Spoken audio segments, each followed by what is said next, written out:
You know this condition I was having during that time when I was very zombie? I just opened a drawer inside my kitchen and I wanted to take the knife but accidentally just cut myself really deep right here and my bleed was dropping on the floor and my dad is like, are you okay? And then I'm like, I don't think I'm okay, you know? Are you right now very anxious, feeling overstressing yourself and not having enough sleep? Then this video is for you.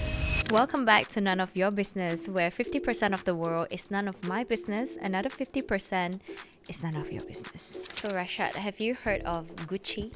Gucci gang. Have you heard of Gucci? No, what is that? Prada? Oh, Gucci gang? Yeah. Prada? Yeah. Recently, the Devils wear Prada too. It's like super famous, right? So like it's talking about you're wearing the labels, you are dressing up yourself and stuff like that. So what is the most expensive brand that you have put on yourself? Me? Yeah. Bata shoes. Most expensive? Okay lah, no lah. 20 ringgit. I would say Bodega. Bottega is the most expensive things that you have put on yourself. Yeah. Okay. I think to me, right, I have figured out that the most expensive thing that I hold pride with is not like anything that's costly. Not like it costs this much, then I feel very proud. I recall the most expensive thing in my life that I wear is Exhaustion Pride.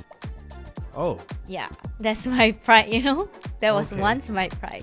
Okay. So back in the day when I was like 19, I just started college. Then I feel like, oh, it's so much that I wanted to do. So I do a lot of stuff, right? So I do this, do that. While I was studying, I was working too. And I committed to basketball and I committed into a relationship too. So can you imagine like how much I was like here and there, everywhere. And I barely sleep. Yeah. And I was proud of that, you know, like when people say that, how could you do all of this? And then I'm like, you know, just bear with it, sleep less, you know, like it's so proud that I slept only like 4 hours every day. And it's so weird. Now I think about it, I'm like, wow. It's quite embarrassing, huh? Yeah, and I felt proud of it. And my aging, we don't talk about that because my skin was really bad. So today's topic is about that. Like, I guess a lot of people are watching right now. I guess you probably have that moment, especially women, because women just tend to feel like we can multitask, right? So we always do a lot of things at once. So today we are debunking that theory and how we can actually self-love more and self-aware more instead of self-burning ourselves. I think some of you can feel it deeply yourself. You're either doing it or you have done it just like me, which this is so-called the Martyrdom Olympics, that we are constantly fighting against ourselves, that we feel that we are so superhuman, we can do everything. Like, it is highly competitive, deeply unhinged game that we play, and we attach our entire self-worth on how much we suffered. So today we are checking out what is the cold, hard psychology behind why our brains trick us into thinking chronic fatigue make us a celebrity, and how to snap out of it today. Because spoiler alert, ladies, nobody's waiting at the finish line to hand you a trophy or a medal just by burning out the fastest. So the dramatic thing that I did, Rashad, was like I cut myself just by taking the knife out of a drawer before. Just like that. Yeah, I wanted to take the knife and then I cut myself deeply, and then I was bleeding and the blood was dripping all over the kitchen floor. Okay. So because I was too tired. So that when you're not that conscious when you take things, you know, like I need a knife, but like when you hold it, you hold where the knife cuts. So that's when I cut myself, and then all the time I just banging on stuff. So you I were always on autopilot lah. yes, kind of like that. It's Okay. I think more of like a zombie. Okay. Like you feel that yourself is a zombie that walking here and there, but you don't really know what you're doing, you know? And then you constantly just bang on things. And then my legs always have bruises that people is like, what happened to you? Did you just fight or something? I'm like, yeah, I look like I always have battles, you know, around, but just myself banging myself. Like that is what always happening. And my body was staging a violent strike. I was so chronically fatigued, and that my brain just stopped paying the electric bill for my limbs to work properly. Like, being very honest, is kind of weird when you have that period of time, but you didn't realize that until it's over. You are not thriving in a way that, just like how I feel, you're actually surviving on cortisol, your coffee, and pure delusion that you don't know what are you doing in your life. So I was a bruised, exhausted girl who did it all. So who and what was I? I was wondering too. Okay, so we are decoding the why first. Why are we thinking that multitasking is so cool and being a superhuman is so amazing? Most of the time is because we justify our effort too much. Like we think that our effort definitely worth something big, you know? Like what are you doing? You didn't sleep, blah, blah, blah. You think that, this effort, maybe for your condition is different. So my condition is definitely the effort justification. So like I feel like if I don't sleep, I'm gonna achieve more. I'm gonna, be someone, in a short time. So that is about the effort justification. So the psychology answer is called effort justification. It's a hilarious little subset of cognitive dissonance theory by two psychologists, Elliott and Judson. They decided professionally haze some college students in the name of science. They had students to go through an initiation process to join a discussion group. So every group of them has to put some effort to join a discussion group. So both of them divided all of them into group ABC. So group A went through an incredible, embarrassing, difficult, and painful initiation to just join the discussion group. So let's call them the martyrs. Okay, so the martyrs effort people. So for group B is just normal effort they have to put, and the group C, they just walk right into the discussion group without putting any effort.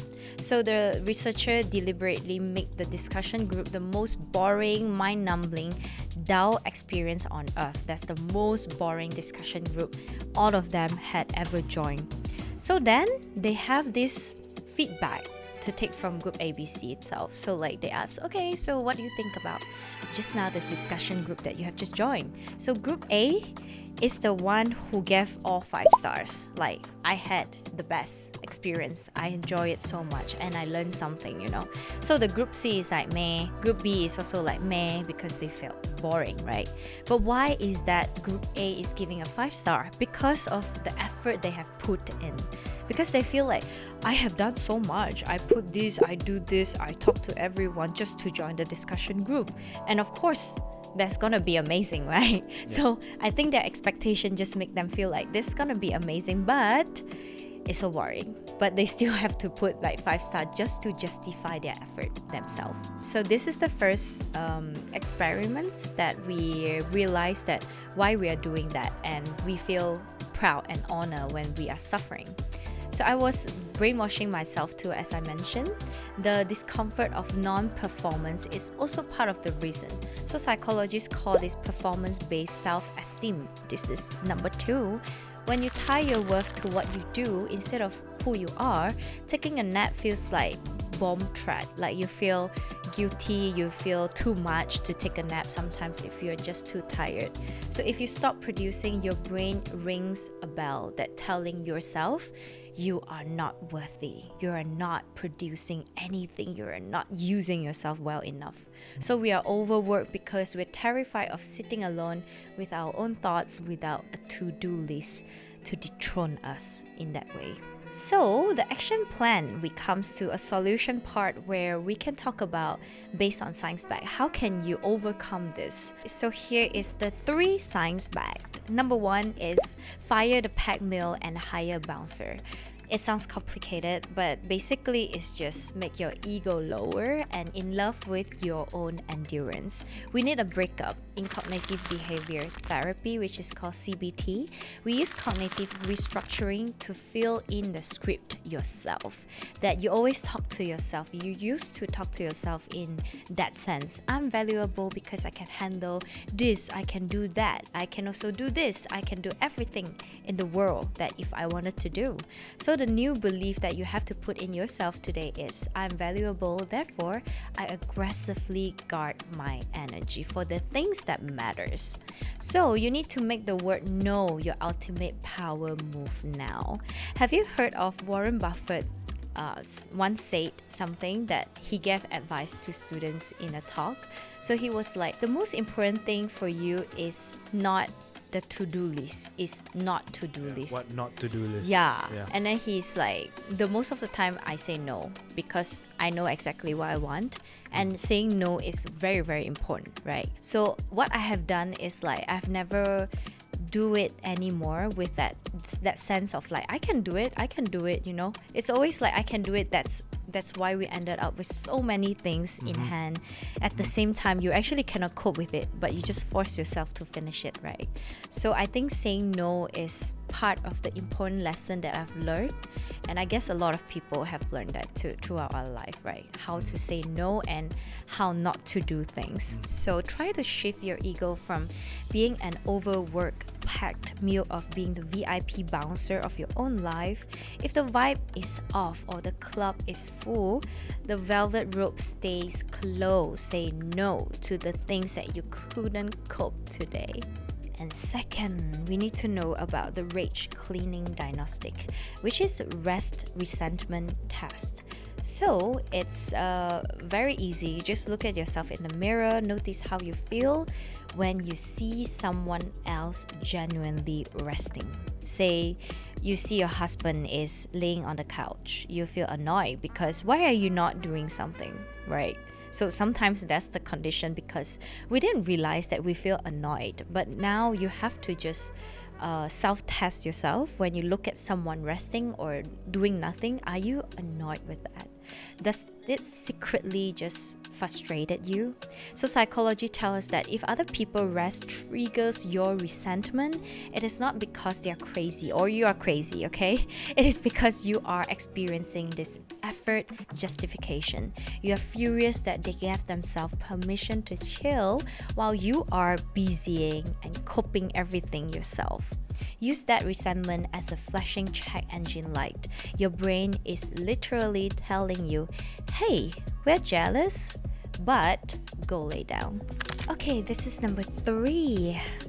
Today we need to embrace something weird that you will feel later. So this is called behavioral activation. When I finally tried to sleep 8 hours, you started to hate it. Have you had that feeling, Rasha? Hating sleeping 8 hours? Yeah. I hate that I cannot sleep more. Yeah. You have grown up, that's why. Yeah. I used to feel like I cannot take it, you know, like if I sleep more than 7 hours, I feel like, oh no, why am I sleeping more than 7 hours? It's something to be punished, you know? You wasted a lot of time. Yeah, it's like, how could you, Lesley, slept more than 7 hours? So bad, right? Yeah. So I think it's just like we're feeling weird that when we're resting, but you have to just let the anxiety of not producing wash over you and just notice that the world doesn't spontaneously combust because your hands are empty. So you might feel weird when you started to sleep 8 hours, but you just have to like get used to it. Just like you are changing a habit, right? So whenever we change a habit, no matter it's good or bad habit, we will feel weird at first, right? When we go to the gym for the second day, we are like, oh, what am I doing? Why am I here? You know, just having so many doubts in your head. But eventually, if you just continuously go to the gym for 2 months, it's like you will feel weird also to stop going to the gym. So I guess there you go. It's like sleeping 8 hours is definitely not something to be punished. Okay, the truth that I had learned the hard way is that I used to think that I'm a superhero. Your nervous system is keeping all the receipt. That's the fact. So when you keep all the receipt, you are going to have to pay back when someday you just feel very not healthy or you really needed rest so badly. That is when you're being forced. So the grand prize is just like chronic fatigue, a terrible lifelong fraud with your coffee table that you have to fight over every day. So why not just chill a little bit, take your time to rest, and remember, even though you have to work hard, but you just have to rest as well. This ultimate NOYB energy is being aggressively well-rested, completely embodied, and entirely unavailable for unnecessary drama or not sleeping enough. So step away from the kitchen drawer and let the rest of it to be none of your business, and remember to always to say no to the things that you couldn't cope with. If this episode hit a little bit too close to your home, send it to your friend that you know currently running on 3 hours of sleep, very anxious all the time, and exhaustion pride that they have all the time, just telling you by how tired or how busy they are. So hit save, so if you can come back next time, you will feel the urge to overcommit yourself. Then you can set a reminder for yourself. This is None of Your Business, and I'm Lesley Cheam, and I hope that you find that self-love, self-awareness, and wellness is not a bargain. It is a must, and make it science-backed.